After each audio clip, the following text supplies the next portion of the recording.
দেখুন, মহান আল্লাহ সুবহানাহু তাআলা হলেন স্রষ্টা। আপনি আমি হলাম সৃষ্টি।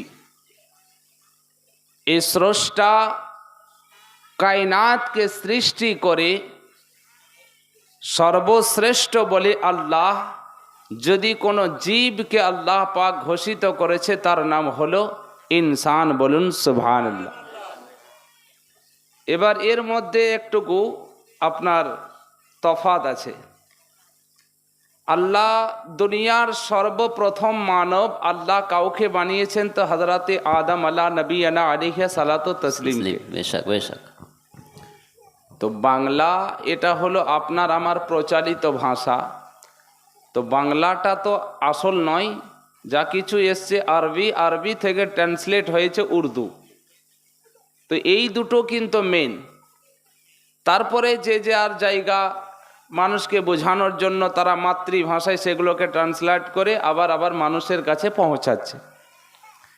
তো আদম থেকে যারা পৃথিবীতে এসছে প্রত্যেকটা আদম সন্তানকে আপনার আদমি বলা হয়।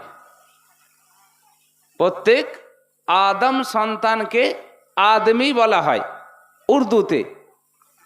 আর এটার যদি বাংলা করেন তো এটার মানে হবে লোক। এটার মানে কি হবে? লোক। বাংলাতে লোক বলা হবে। তো প্রত্যেকটা দুনিয়াতে যারা এসছে তারাই হলো আদমের সন্তান, আর তারা হলো আদমি, লোক, সাধারণত লোক। আর ইনসান যার কথা আল্লাহ কোরআনে বলেছে সে ইনসান তো দুনিয়াতে খুব কম মাত্রায় আছে। ইনসান আলাদা, আদমি আলাদা। ইনসান আলাদা, লোক আলাদা। লোক যে হবে সে মিথ্যা বলবে, ইনসান যে হবে সে মিথ্যা বলবে না। লোক যে হবে চোর হবে, ইনসান যে হবে চুরি করবে না। লোক যে হবে বেঈমানি করবে, ইনসান যে হবে বেঈমান হবে না। লোক যে হবে বেনামাজি হবে, ইনসান যে হবে নামাজ ছাড়বে না। লোক যে হবে সুদ খাবে আর মিথ্যা বলবে, ইনসান যে হবে সে সুদ তো খাওয়া দূরের কথা, হারামের লোকমা পর্যন্ত হাতে ধরবে না। তো ইনসান যে হবে সে আল্লাহ ওয়ালা হবে, লোক যে হবে সে দুনিয়া ওয়ালা হবে। ইনসান যে হবে সে দিনদার হবে, আর লোক যে হবে সে দুনিয়াদার হবে। যার বা দাওলাতে ইনসানের ডেফিনেশন, ইনসানের ক্যাটাগরি, ইনসানকে যদি বিস্তারিত করি তো এইরকম কয়েক হাজার রাত কেটে যাবে, কিন্তু ইনসানের ডেফিনেশন তার মানে ব্যাখ্যা শেষ হবে না। কারণ মহান আল্লাহ সুবহানাহু তাআলা যখন কোরআনে কারীমের মধ্যে ইনসান এর বয়ান করতে চাইলেন তো আল্লাহ চার বিশিষ্ট জায়গার কসম করে বলছেন কি, ওয়াত্তিনি ওয়াজ্জাইতুনি ওয়া তুরি সিনিন ওয়া হাদাল বালাদিল আমিন। সুবহানাল্লাহ। আল্লাহ পাক বলছেন যে ওই উচ্চ শৃঙ্খর তুরের কসম করে বলছি, আদম নবীর জন্মস্থানের কসম, ঈসা পয়গম্বরের জন্মস্থানের কসম, মুসা কালিমের জন্মস্থানের কসম, এবং প্রিয় আকা জনাবে মুহাম্মদুর রাসূলুল্লাহ সাল্লাল্লাহু আলাইহি ওয়াসাল্লামের জন্মস্থানের কসম, লাকাদ খলাকনাল ইনসানা ফি আহসানি তাকওয়িম। আমি আল্লাহ ইনসানকে খুব সৌন্দর্য আকৃতিতে গঠন করে দুনিয়ার বুকে প্রেরণ করেছি। বেশক বেশক, সুবহানাল্লাহ। দুনিয়ার বুকে প্রেরণ করেছি।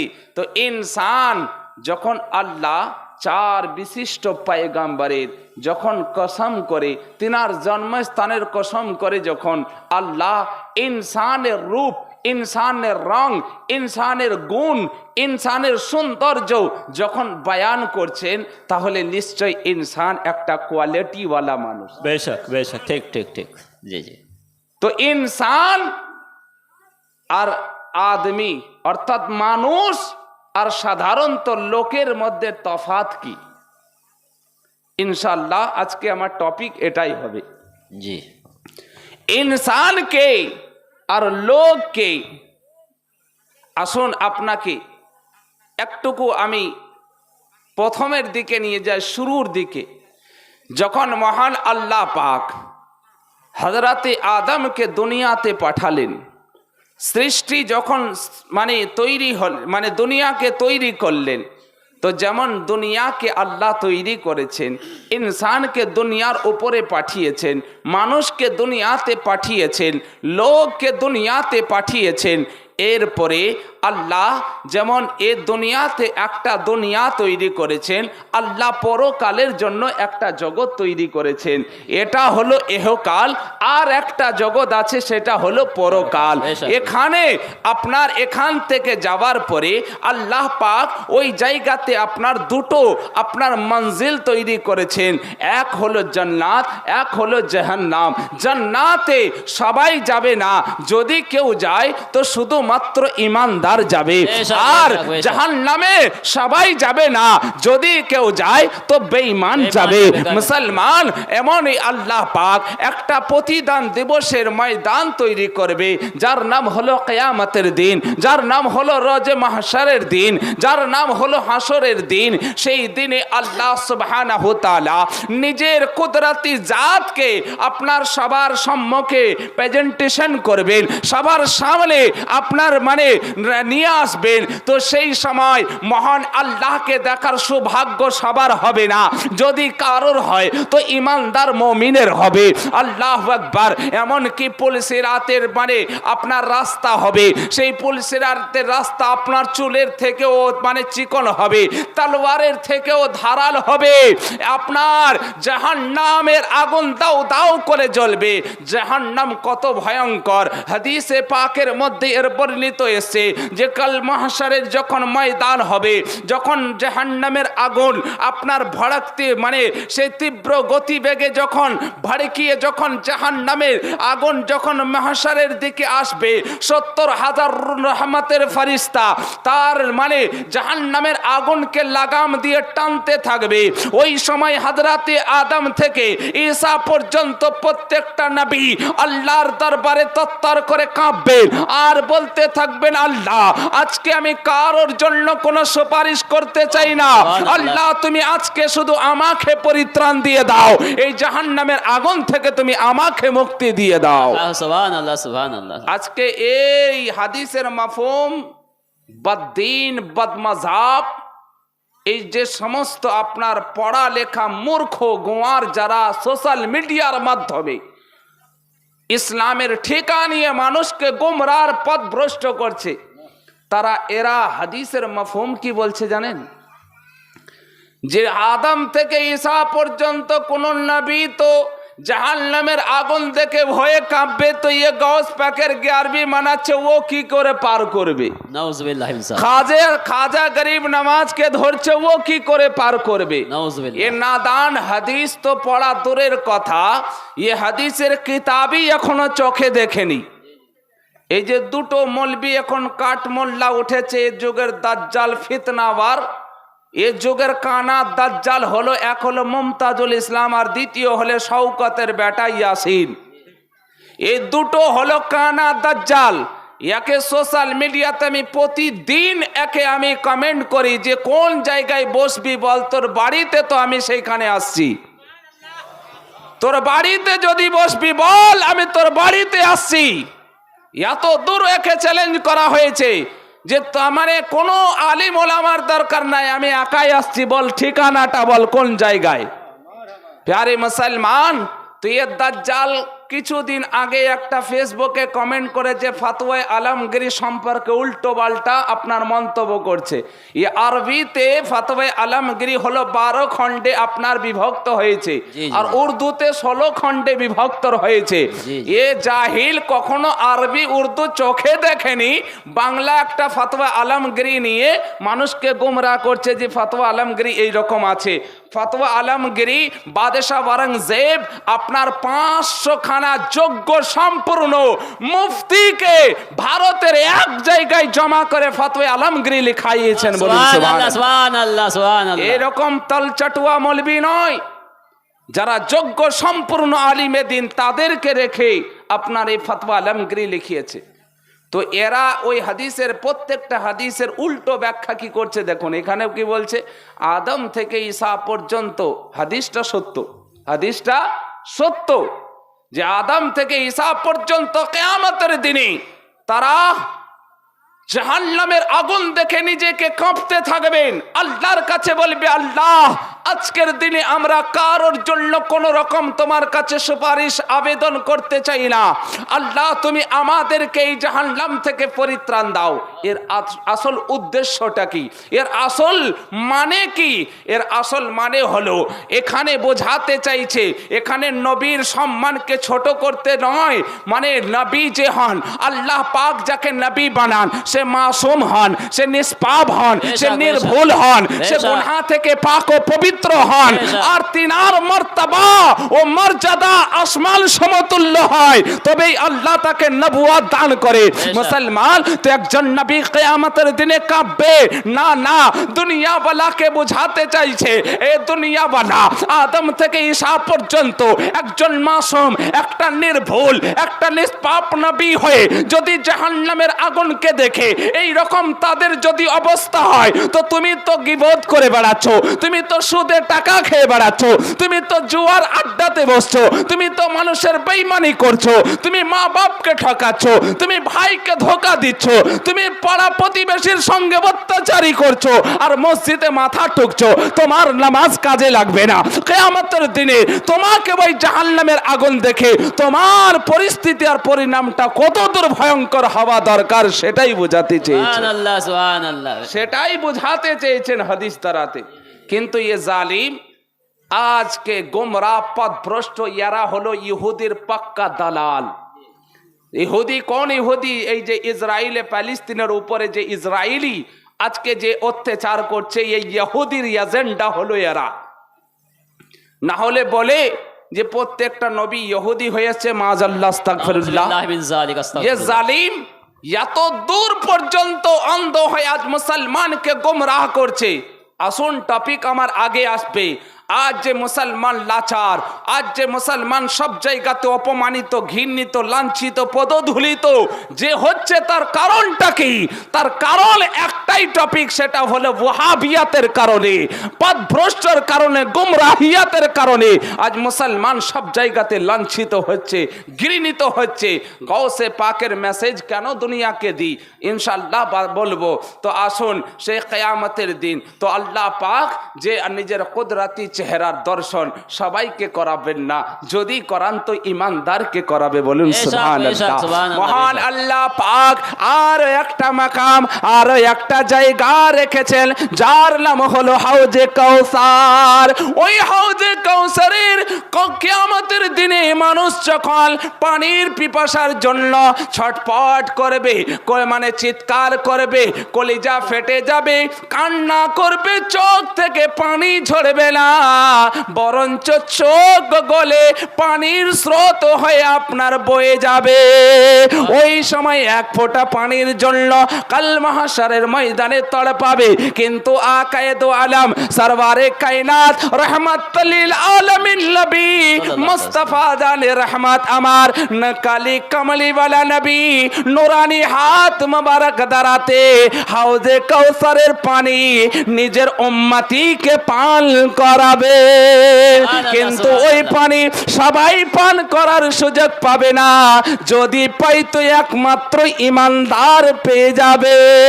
বেশক, সুবহানাল্লাহ। কেউ পায় তো একমাত্র ইমানদার পাবে। প্যারে মুসলমান, আসুন এবার ইমানদার কাকে বলে আর মুসলমান কাকে বলে এই ডেফিনিশনটা একটুকু বুঝি। ইমানদার কার নাম আর মুসলমান কার নাম? মুসলমানের যদি মর্তবা কতটা, যে ইসলামের ছায়া তলে এসে যায়, যে কালেমা শরীফ পড়ে নেয়, এক কথায় যে ইসলামের সার্টিফিকেট অর্থাৎ ইসলামের লোগো, ইসলামের ট্যাগ যে লাগিয়ে নেয়, আল্লাহ তার মর্তবাকে কত বুলন্দ আর উচ্চ করে দেয়। সুবহানাল্লাহ। আসুন, দুনিয়ার সব থেকে লো কোয়ালিটি, আমি ইমানদারের আপনাকে ব্যাখ্যা করছি না, মুসলমানের। মুসলমান আর ইমানদার আসমান আর জমিনের মতো তফাৎ, রাত আর দিনের মতো তফাৎ আছে মুসলমান আর ইমানদারের মধ্যে। তো তো আমি মুসলমানের আপনাকে মর্তবা বলি, ইমানদারের নয়। আল্লাহ সুবহানাহু তাআলা দুনিয়াতে যখন মানুষকে পাঠালেন, আমি মানে বাংলাতেই বলছি মানুষ, কিন্তু মানুষ সবাই নয়, এরা হলো লোক। মানে আগেই বলেছি, আদমের পৃষ্ঠে যারাই জন্ম হয়েছে, আদম থেকে যে সমস্ত দুনিয়ায় আমরা এসেছি, আমরা সবাই হলাম আদমি।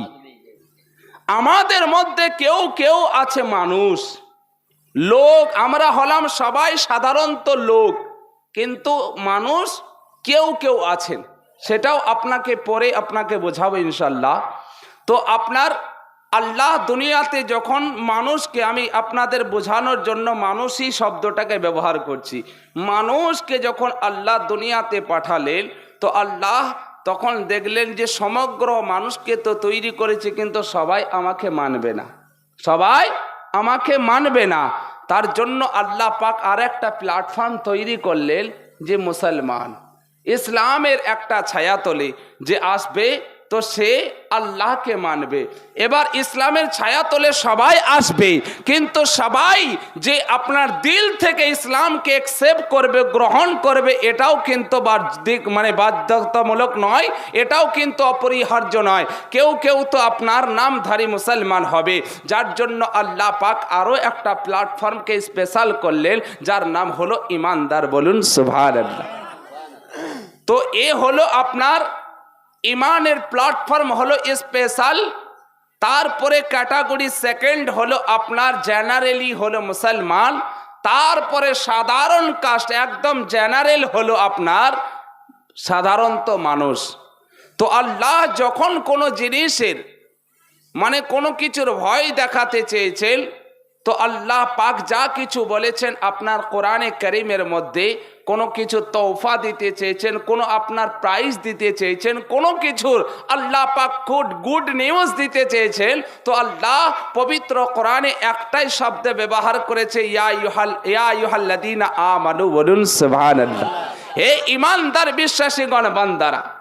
তো প্রথম পারা খুলে দেখুন, আল্লাহ বলছেন ইয়া আইয়ুহাল্লাযীনা আমানু। দ্বিতীয় পারাকে খুলে দেখুন, সেখানে আল্লাহ বলেছেন ইয়া আইয়ুহাল্লাযীনা আমানু। কোরআনের জায়গায় জায়গায় আল্লাহ পাক ইয়া আইয়ুহাল্লাযীনা আমানু, আল্লাহ যখনই কোনো মেসেজ পাঠাতে চেয়েছেন, তো আল্লাহ ইমানদার বলে ডেকেছে। তো ইমানদারকে আর মুসলমানকে, মুমিনকে আর মুসলমানকে, ইমানদার আর মুমিন মুসলমানের মধ্যে ডেফিনিশন কি, তার ব্যাখ্যা কি, তার তফাৎ কি, তার পার্থক্য কি, তাদের মধ্যে আপনার তাদের ডিফারেন্সটা কি?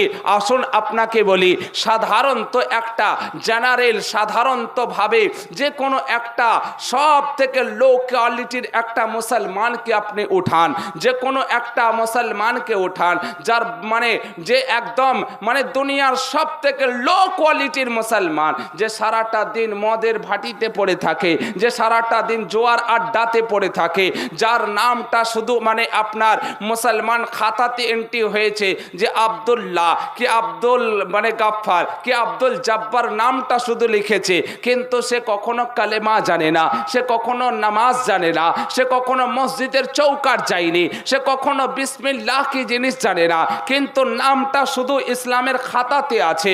দেখুন মুসলমান হলে আল্লাহ তার মর্তবা আর মর্যাদাকে কত বুলন্দ করে, আল্লাহু আকবার। তো যখন ওই আব্দুল্লাহ, ওই আব্দুল গাফফার, একজন দুনিয়ার সব থেকে জঘন্য লো কোয়ালিটির মুসলমান, যখনই মারা যায়, আল্লাহু আকবার, যখন মারা যাচ্ছে, তো আল্লাহ তার রুতবার সম্মানকে কেমন উচ্চ করছে দেখুন। যখনই মারা যাচ্ছে, তো তার গোসল দেওয়ার জন্য গ্রামের মসজিদে মাইকিং হচ্ছে, অমুকের পুত্র আব্দুল্লাহ আজকে মারা গেছে।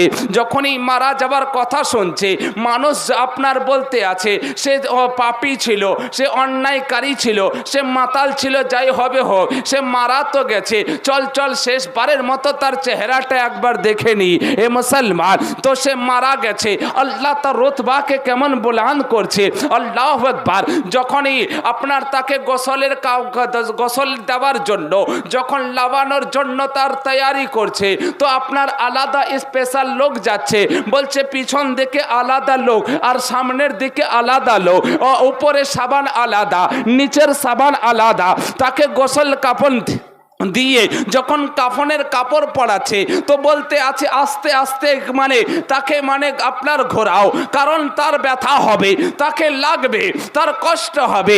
মুসলমান তাকে আতর সুরমা লাগিয়ে যখন তাবুতে মানে চাপিয়ে দেওয়া হয় তো মানুষ কত সম্মান শ্রদ্ধা করে আপনার কাঁধের উপরে তুলে নেয়, ঘাড়ের উপরে তুলে নিয়ে যখন আগে যাচ্ছে তো বলতে আছে ও মুফতি সাহেব, আপনি মুফতি সাহেব? বলে হ্যাঁ হ্যাঁ। বলে আপনি পিছনে আসুন। বলে আপনি হাজি সাহেব? বলে হ্যাঁ। বলে আপনি পিছনে আসুন। বলে আপনি কারি সাহেব? বলে হ্যাঁ। বলে আপনি পিছনে আসুন। বলে আপনি মৌলভী সাহেব? বলে হ্যাঁ। বলে পিছে আসুন। বলে আপনি পীর সাহেব? বলে হ্যাঁ। বলে আপনি পিছে আসুন। বলে কারণ কি? বলে কারণ দেখতে পাচ্ছেন না আল্লাহর বান্দা মারা গেছে, আল্লাহ তার রতবাকে বাড়িয়ে দিয়েছে। সারা দুনিয়ার পীর সাহেব, মৌলভী সাহেব, মুফতি সাহেব পিছনে আসবে, আল্লাহর বান্দাকে আগে নিয়ে যাওয়া হবে। মহব্বতে বলুন মুসলমান।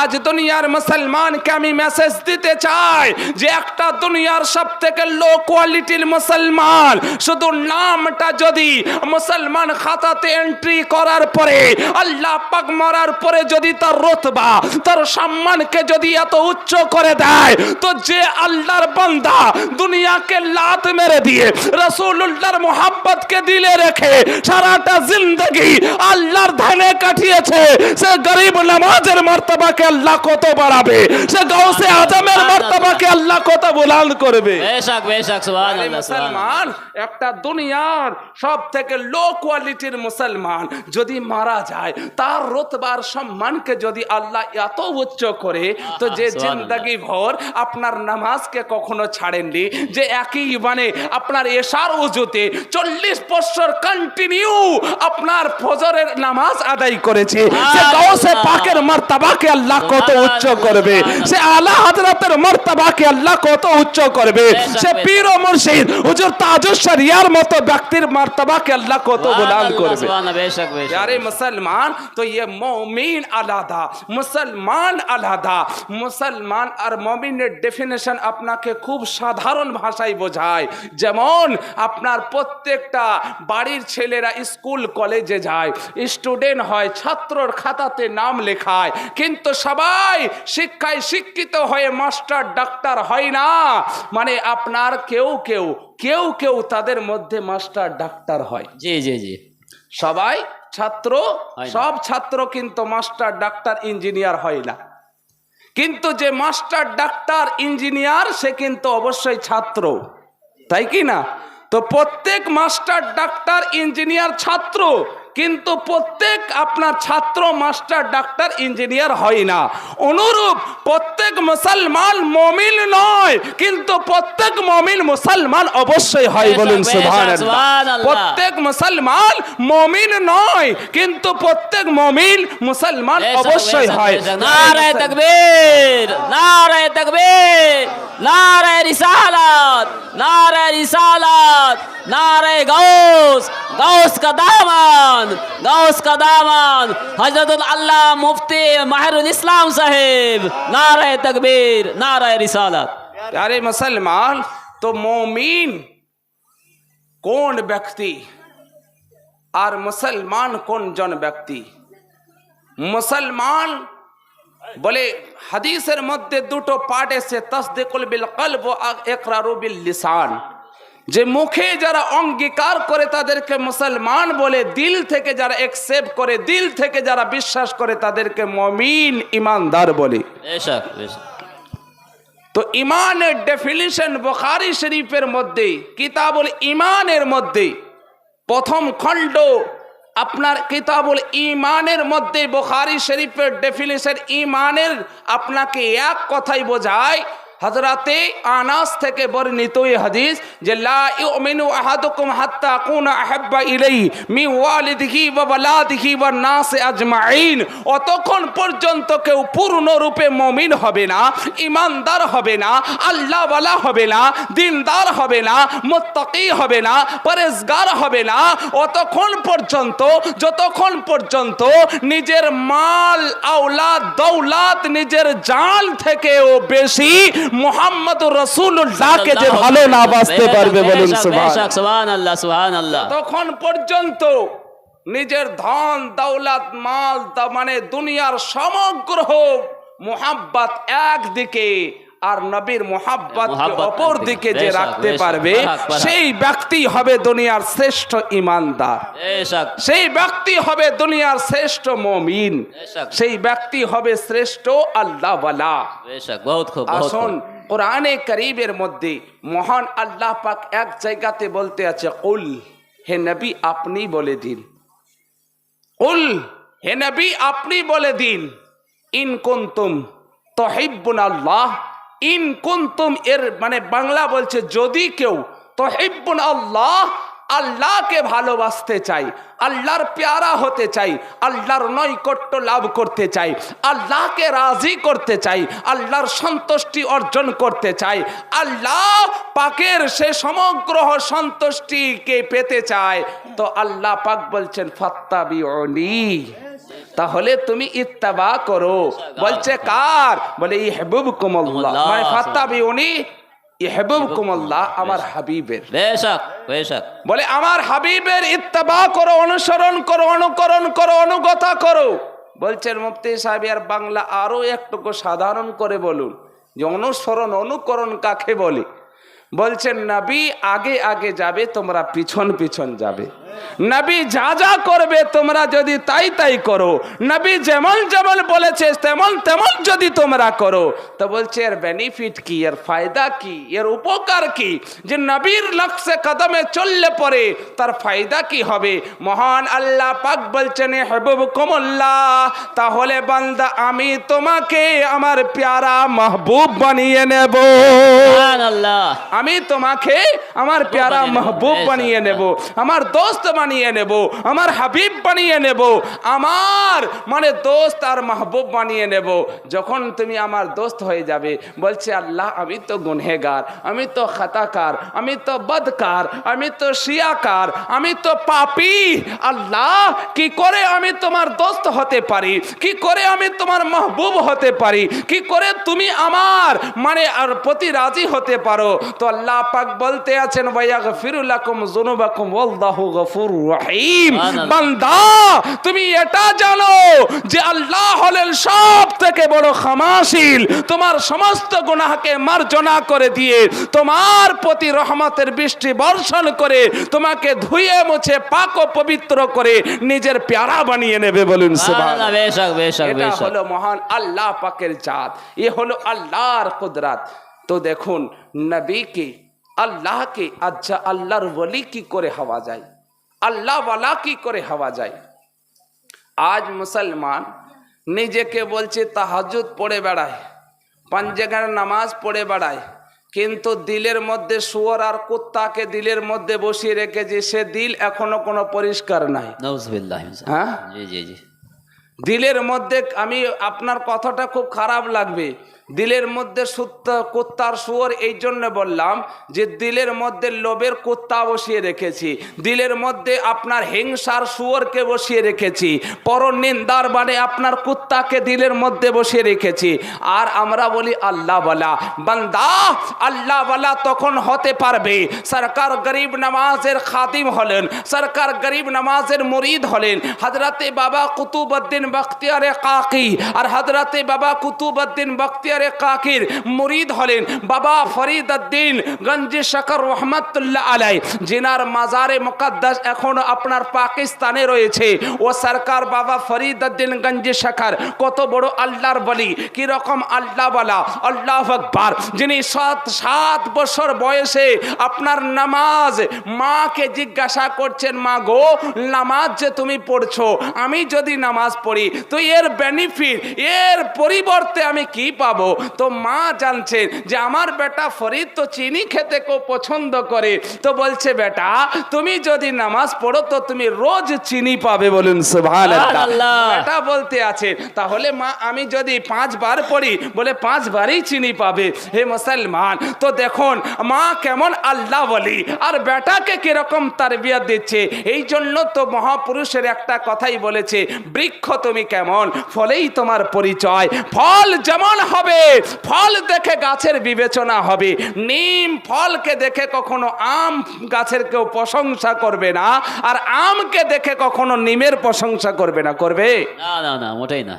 কারণ ফল যেমন তার গাছের বিবেচনা তেমনই বেশ হবে। জি জি জি। তো আপনি কেমন, আপনার পরিবার কেমন, আপনার ব্যবহার কেমন, আপনার নেচার কেমন, আপনার আদব কায়দা কেমন, আপনার সন্তানকে দেখেই আপনার অনুমান করা যাবে।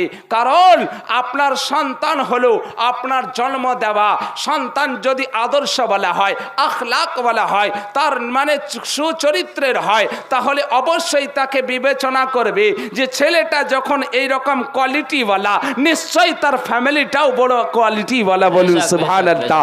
আরে মুসলমান, তো সেই রকম গৌসে হযরতে সরকার বাবা ফরিদউদ্দিন গঞ্জি শাকার রহমতুল্লাহ আলাইহির মা আম্মি জান, সুবহানাল্লাহ, আম্মি জান কেমন জান ছিলেন, সুবহানাল্লাহ। বলছেন বেটা, যদি তুমি নামাজ পড়ো তো তুমি যখন যখন নামাজ পড়বে তুমি চিনেই পাবে। আল্লাহু আকবার। তো মানে যে যেমন হয় তো তার সন্তানটাও সেই রকমই হয়। আরে মুসলমান, তো একদিন মা চিনি ভরতে ভুলে গেছেন। মহান আল্লাহ তার ইবাদতকে এতটাই কবুল করেছেন যে যাই নামাজের নিচে জান্নাতি চিনির খাজানাকে পাঠিয়েছে। বলুন সুবহানাল্লাহ। আরে মুসলমান, সেই দিন থেকে নাম হলো গঞ্জে শাখার। তিনার নাম ছিল ফরিদ, কিন্তু গঞ্জ শব্দের অর্থ হলো খাজানা, আর শাখার শব্দের অর্থ হলো চিনি, অর্থাৎ চিনির খাজানা তিনার টাইটেল এলো। সরকার বাবা ফরিদউদ্দিনকে কেউ জিজ্ঞাসা করলো, হুজুর আল্লাহকে দুনিয়াতে পাওয়ার কতগুলো রাস্তা আছে, একটুকু বলবেন? সরকার বাবা ফরিদউদ্দিন কি বলছেন? প্রশ্ন কি বললেন? একটুকু বলুন। আপনারা ঘুমাচ্ছেন নাকি? বুঝেননি ব্যাপারটা? বলুন কি বলেছিলেন? যে আল্লাহকে পাওয়ার কতগুলো রাস্তা আছে, একটুকু বলুন। কতগুলো আল্লাহকে পাওয়ার রাস্তা আছে বলুন। তো বাবা ফরিদউদ্দিন কি বলেছিলেন? যে দুনিয়াতে যত কাঁকর পাথর পড়ে আছে এতগুলো আল্লাহকে পাওয়ার রাস্তা আছে। দুনিয়াতে যত কাঁকর পাথর পড়ে আছে এতগুলো আল্লাহকে পাওয়ার রাস্তা রয়েছে। বেশক বেশক বেশক। বাবা ফরিদকে বলতে আছে, হুজুর গো, এতগুলো তো আল্লাহকে পাওয়ার রাস্তা রয়েছে, কিন্তু আমি সব থেকে কাছের রাস্তাটা জানতে চাই। আর সেই রাস্তাটা কোন দিক থেকে অতিবাহিত হয়ে আল্লাহর কাজ পর্যন্ত পৌঁছিয়েছে, ওই রাস্তার ঠিকানা জানতে চাই। যে সব থেকে শর্ট রাস্তা কোনটা, আর সেই রাস্তাটা কোন দিক দিয়ে গিয়েছে, সেই রাস্তাটা আমি জানতে চাই। বাবা ফরিদউদ্দিন গঞ্জি শাকার রহমতুল্লাহ আলাইহি বলছেন, বেটা, সব থেকে আল্লাহকে পাওয়ার শর্ট আর কাছের নিকটতম রাস্তা হলো মানুষ হয়ে মানুষের সঙ্গে সুব্যবহার করা। বেশক সুবহানাল্লাহ। কি বললাম? যে সব থেকে কাছের আল্লাহকে পাওয়ার রাস্তা কোনটা? মানুষ হয়ে মানুষের সঙ্গে সৎ ব্যবহার করা, মানুষের সঙ্গে ভালো ব্যবহার করা, আচরণ করা। আর সেই রাস্তাটা মানুষের দিল থেকে অতিবাহিত হয়ে আল্লাহ পর্যন্ত পৌঁছিয়েছে। অর্থাৎ বলতে চাইছে, আগে তুমি মানুষকে রাজি করো, আগে তুমি মানুষকে রাজি করো, তারপরে তুমি আল্লাহকে রাজি করবে। এই জন্য তো আকাই ইনানদার, মাদানিয়া তাজদার, বেসাহারা সাহারা, দুঃখী দরদি, কালি কামলিওয়ালা, রহমাতুল আলামিন মুস্তাফা জানের রহমত যখন আমার দুনিয়াতে আগমন করলেন, তিনার যখন পদধূলি দুনিয়াতে পড়লো, আল্লাহ আল্লাহু আকবার সুবহানাল্লাহ, তো সর্বপ্রথমে কালেমার দাওয়াত দেননি, নামাজের দাওয়াত দেননি, হজ ও যাকাতের দাওয়াত দেননি, শরীয়তের দাওয়াত দেননি। যদি দিয়েছেন তো ইনসানিয়তের দাওয়াত দিয়েছেন, মানবিকতার দাওয়াত দিয়েছেন, গরিবের সহানুভূতির দাওয়াত দিয়েছেন। আজ দুনিয়াতে যত আপনার যে কোনো ফাউন্ডেশন দেখছেন, যে কোনো সংস্থা দেখছেন, যে কিছু মানব সহায়তা কেন্দ্র দেখছেন, এ সমস্ত কিছু মুহাম্মদ রাসূলুল্লাহর ঘর থেকে নেওয়া। বলুন সুবহানাল্লাহ সুবহানাল্লাহ। কারণ এর পূর্বে না কেউ এই রকম ভাবে মানবকে মানবিকতার শিক্ষা দিয়েছে, না পরবর্তীতে কেউ দেবে। যদি কেউ দিয়েছেন তো নবী তো জাহান মালিক ও মুখতার দিয়েছে। বলুন সুবহানাল্লাহ। আপনাকে একটা হাদিসে মুবারাকা শোনাই। কোরআনের আয়াতকে মিলানে রাখবেন। আল্লাহ কি বলেছেন? যদি কেউ আল্লাহকে পেতে চাও তো নবীকে রাজি করো। নবী যেমন যেমন করেছেন তেমন তেমনটা যদি তুমি করো তো আল্লাহ ওয়াদা করছেন যে আমি তোকে নিজের প্যারা মাহবুব বানিয়ে দেব। বলুন সুবহানাল্লাহ। সুবহানাল্লাহ। তো কেমন? সুবহানাল্লাহ। হাদিসে পাকের বুখারী শরীফের হাদিস, একজন সাহাবী রাসূল তিনি আপনার একদিন একটা ঘোড়া কেনার প্রয়োজন হয়েছে, একটা ঘোড়া কেনার প্রয়োজন হয়েছে। নিজের গোলাম নিজের কাজের লোককে পাঠালে বাজারে, আর বাজারে গিয়ে বললেন, বেটা বাজারে যাও আর একটা পছন্দ করে একটা ঘোড়াকে দাম দর করে ফাইনাল করে আমার কাছে নিয়ে এসো, আমি তার পয়সা পরিশোধ করে দেব। ওই সাহাবী রাসূলের কাজের লোকটা, বাড়ির মানে খাদিমটা, গোলামটা বাজারে গেল, যাওয়ার পরে একটা ঘোড়াকে পছন্দ করলেন, করার পরে 3000, আমি বোঝানোর জন্য বলছি, তখন পয়সা ছিল না, টাকা চলতো না, দিরহাম মুদ্রা এসব চলতো, তো আমি বোঝানোর জন্য বলছি 3000 টাকাতে ওই ঘোড়াটা কিনলেন। 3000 টাকাতে ঘোড়াটা কিনে আপনার নিয়ে আসছেন সেই ব্যক্তিকে সঙ্গে করে। সাহাবী রাসূল বলছেন, ঘোড়াটার দাম কত? তো বলছে 3000। ওই সাহাবী রাসূল বলছেন, না এই ঘোড়াটা দেখে তো 3000 দাম মনে হয় না। তো বলে কত? বলছে এর দাম তো আরো হওয়া দরকার। তো বলছে না না, আমি তো 3000-এ বেচে দিয়েছি। বলছে না বাবা, 3000-এ বেচলে কি হবে, এর দাম কিন্তু 3000 নয়, এর থেকে আরো দাম ঘোড়াটার হবে। তো বলছে কত? তো বলে 4000। বলছে না না, তার থেকেও বেশি। বলে 5000। বলে না না, তার থেকেও বেশি। বলে 6000। বলে না না, তার থেকেও বেশি। বলে 7000। বলে না না, এর থেকেও বেশি। বলে 8000। বলে হ্যাঁ, এতক্ষণে একটুকু মানে ন্যায্য, একটুকু বিবেচনা, মানবিকতার দামের মধ্যে এসছি। আল্লাহু আকবার। ওই ব্যক্তি জিজ্ঞাসা করছে, হুজুর এই ঘোড়াটা তো 3000 টাকাতে আপনার লোকের সঙ্গে আমার ফাইনাল হয়ে গেছে, কিনা বেচা কমপ্লিট হয়ে গেছে, আপনি কেন এই রকম ভাবে দাম বাড়িয়ে 8000 মানে টাকা দিচ্ছেন? ওই সাহাবী রাসূল বলতে আছেন, আমার আকা, আমার মালিক ও মাওলা, আমার প্যারা প্যারা নবী মুস্তাফা জানে রহমত বলেছেন যে ও আমার প্যারা, যে আমাকে মানবে, সে যখন কোন জায়গাতে যাবে তো মানুষের কাছ থেকে যখন মাল ক্রয় করবে তো মালটা কিনবে, তার মজবুরিকে যেন না কিনে। বলুন সুবহানাল্লাহ। তার লাচারিকে যেন না কিনে, তার বেবাসিকে যেন না কিনে। বলছে কারণ কি? বলছে তুমি সত্যি করে বলো, এই ঘোড়াটা তুমি কেন বিক্রি করছো? বলছে হুজুর গো, আমি বড় অভাবী, আমি বড় বিপদে পড়েছি, যার কারণে আমি ঘোড়াটা বাজারে বিক্রি করতে এসেছি। সত্যি আমার ঘোড়ার দাম 8000, যদি আমি 8000 বলি কেউ কিনবে না, তাই আমি এটাকে জানের জ্বালাতে মুসিবতে পড়ে আমি এটাকে লাচারিতে বিক্রি করছি। বলছে এটাই তো আমার নবী বলেছেন যে কোন মুসলমান আরেক মুসলমানের যেন সুযোগকে ফায়দা না উঠায়, বরঞ্চ তার সেই মালটাকে যেন মূল্য দিয়ে ক্রয় করে নেয়। বলুন সুবহানাল্লাহ। সুবহানাল্লাহ। এ হলো নবীর হাদিস। সুবহানাল্লাহ। আজ মুসলমান, আপনার আমার নেচার কি বর্তমান যুগে? অপর মুসলমান তো দূরের কথা, নিজের ভাই যদি খানে শিক্ষিত হয়, এক ভাই যদি খানে মানে শিক্ষায় কম হয়, তো ওই ভাইকে কিভাবে ল্যাং মারবে সেই চিন্তা করে, তাই না? আজকে আমরা বাজারে যাই, যে কৃষক চাষি ব্যক্তি সারাটা দিন রাত আপনার রোদে জলে বৃষ্টিতে ভিজে রক্তকে পানি করে ফসলকে উৎপন্ন করে, বেচারি যদি আপনার কিছু পয়সা জন্য ওই সবজিকে বাজারে নিয়ে আসে তো মানুষ সেটাকে কত সস্তাতে কিনবে সেই তালে থাকে। আর যখন মলে যায় তো মলে আপনার আগে 1 টাকা, যদি মানে 101 টাকা হয় তো আগে 1 টাকাটাকে পে করতে হয়। মুসলমান তো আজ বলছে সকাল সকাল বাজারে যেও না, টাটকা সবজির দাম চড়া হবে, 10টার সময় যাবে তো একটুকু সস্তা পাবে। বলে তার থেকে দুপুরে যাবে তখন জানের জ্বালাতে বিক্রি মানে যেটুকু পাবে তাতেই দিয়ে যাবে। তো মজবুরিকে কিনতে যায়, এ মুসলমান কেমন করে ভালো হবে?